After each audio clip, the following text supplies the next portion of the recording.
செவ்வாய் தோஷம் நன்மையா தீமையா? இதுதான் இன்னைக்கு நான் சொல்ல போற விஷயம்.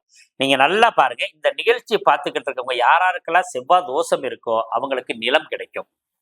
அதே மாதிரி உத்தியோக உயர்வு கிடைக்கும். நல்ல உடல்வாகு இருக்கும். இது பலம். அது ஏன் தோஷம் சொன்னாங்கன்னா, பையனுக்கு அந்த அளவுக்கு வீரம் வேணும் அப்படின்றதுக்காக தான் அது தோஷம் சொன்னாங்க. நல்லா கவனிச்சு பாருங்க. செவ்வாய்க்கு அடுத்து சூரியன் இருந்தா, இவங்களுக்கு பார்த்தீங்கன்னா, தந்தைக்கு நிறைய நிலம் கிடைக்கும். அல்லது இவங்க சகோதரனுக்கு அரசு உத்தியோகம் கிடைக்கும். சூரியனுக்கு அடுத்து செவ்வாய் இருக்காரு. ஏன்னா இதெல்லாம் தோஷத்துக்குரிய அமைப்பு. சூரியனும் செவ்வாய் சேரக்கூடாதுன்றது. சூரியனுக்கு அடுத்து செவ்வாய் இருந்துச்சுன்னா, இவங்க அப்பாவுக்கு நிறைய நிலம் இருக்கும். அப்ப செவ்வாய் உண்மையிலே ஒரு ஜாதகத்துக்கு பலமா இருக்கிறது தான் நல்லது.